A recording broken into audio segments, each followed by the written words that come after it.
हुस्न इखलाक से बढ़कर तो कोई हुस्न नहीं, कोई खुशबू नहीं किरदार की खुशबू की तरह। आज हम अपने ज़िले सुल्तानपुर के मशहूर और मारूफ शायर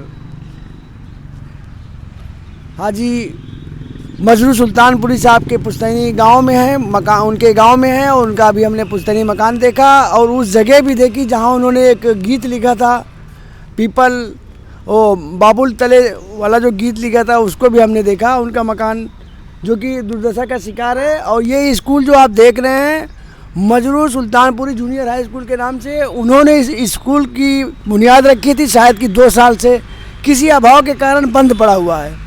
और हमारे बीच उनके पोते मौजूद हैं, हम उनसे उनके कुछ ज़िंदगी के बारे में जानना चाहेंगे। जनाब बताइए मजरू सुल्तानपुरी के बारे में कुछ बताइए आप। मेरा नाम तो मोहम्मद रेहान खान है, वो हमारे दादा में से हैं।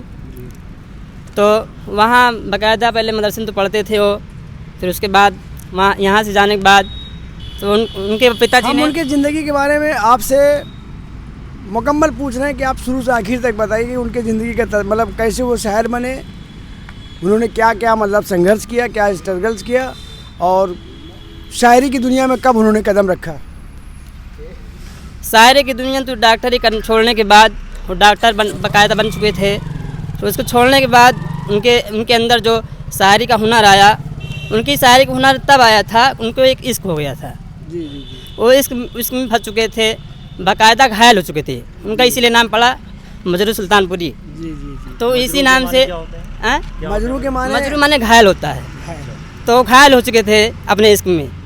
तो जब इश्क में घायल हो चुके थे उनका आशियाना ही बन गया पूरा शायरी का। तो आप उनके मजरू सुल्तानपुर साहब के पोते हैं छोटे दानिश खान साहब, आपने उनके ज़िंदगी के बारे में बताया। और मैं आपको ये बता दूं कि जो कोई दिल लगी करके घायल होता है या तो वो शायर बनता है या तो बहुत ही ख़तरनाक कुछ और बनता है। तो आज हमारे सुल्तानपुर ज़िले के बहुत ही मशहूर और मारूफ शायर हाजी मजरू सुल्तानपुरी साहब, अब मैं आपसे दानिश साहब उनके पोते हैं, मैं उनसे उनके ही कोई कलाम सुनना चाहता हूँ। मजरू सुल्तानपुरी साहब के बारे में आप बताइए। उनका बहुत मशहूर शेर है कि मैं अकेला ही चला था जानिबे मंजिल, मगर लोग साथ आते गए और कारवा बनता गया। बहुत खूब, लाजवाब।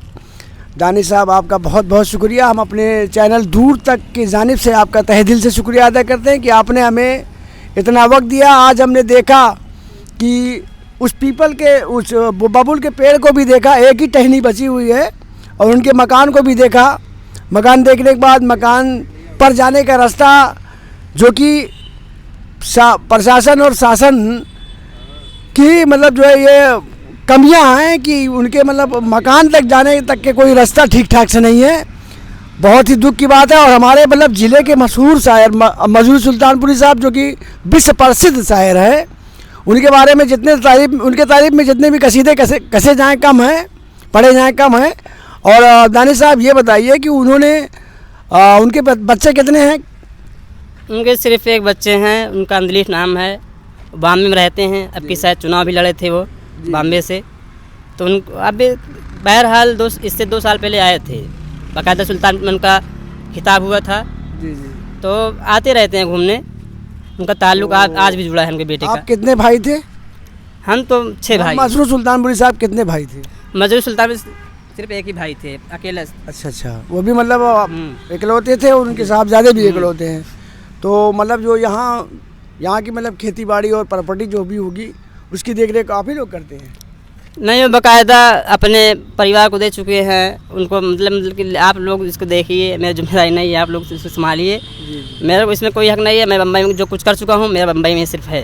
अच्छा, मतलब वो बम्बई के बाशिंदे हो गए, सुल्तानपुर छोड़ करके महाराष्ट्र के बाशिंदे हो गए। अब मैं ये जानना चाहता हूँ कि कभी कोई भी सरकार आती है या जाती है, सरकार के कोई भी मतलब कारिंदे लोग क्या मतलब सरकार जैसे बीजेपी सरकार है अभी मौजूदा, इसके पहले सपा की सरकार थी, क्या सरकारों की तरफ से कभी मतलब उनके लिए कोई मदद आती है या मतलब कोई सुध लेने आता है। नहीं, अखिलेश जी की सरकार थी तो अखिलेश जी बाकायदा उनके बेटे जो अंदलीफ हैं उनको बुलाया गया था और उनके सामने पेश किया गया था। तो बोल रहे थे अखिलेश जी कि ये रोड जो दिख रहा है हम आपके नाम कर देंगे इसको, बस आइए कुछ दिनों के लिए आइए, यहाँ अपना कुछ कारनामा करिए, तो वो बोले नहीं मुझे मुंबई में रहना है, आए नहीं इधर। अच्छा, से हलियापुर मार्ग पर ये बाबे मजरू के नाम से एक गेट बना हुआ है कि जो जो गेट भी मतलब जर्जर हालात में है, बहुत ही मतलब लगभग वो 30-35 साल पुराना गेट है हमारे ख्याल से। हमारे बीच में जो दानिश खान साहब उनके पोते हैं, बताएंगे उस गेट के बारे में। उस गेट का निर्माण कब हुआ, वो गेट तामीर कब हुआ, बना कब हुआ? वो गेट लगभग 2001 में बन गया था। जी। तो वो गेट तभी दोबारा रिपेयरिंग हुई थी ईदगाह की, वो गेट बन चुका था, उसके बाद वही गेट बनाया ही गया। क्या उनके नाम से और कोई धरोहर बनाई गई है गेट के अलावा, स्कूल के अलावा? ये गेट उसके लिए तो बनाया गया, और उसके नाम से बाकायदा सुल्तानपुर में जलसा भी होता था कुछ दिनों तक। वो तो हमारे यहाँ की मतलब शख्सियत हैं, हम उनका एहतराम करते हैं और सलाम करते हैं कि उन्होंने एक छोटे से गांव से निकल करके पूरी दुनिया में अपना नाम रोशन किया। मोहतरम मजरू सुल्तानपुरी साहब, गेट शासन के सहयोग से बना है कि मतलब गांव वालों की मदद से नहीं बना? नहीं, इसको सब गांव वाले बनवाए हैं, उनका एहतराम करते हैं बहुत बहुत। तो गांव वाले सब मिलकर गेट बनवाए, और उसमें जितना का पैसा लगा है सब गांव वाले पैसा है। भाई साहब, आप बताएंगे मजरू सुल्तानपुरी के बारे में आपको कुछ नॉलेज है? कब आपके क्या मतलब जब आप हयात में वो जिंदा थे तो आपके सामने कभी आए थे, आपने देखा था उनको? नहीं जी, हम लोग उनके सामने थे ही नहीं। हमारे दादा और बाबा पापा जो थे वो लोग थे, हम लोग तब थे ही नहीं। लगभग 40 साल हो गया उनका इंतकाल हुए। जी। 40 साल पहले वो थे तो आते जाते थे।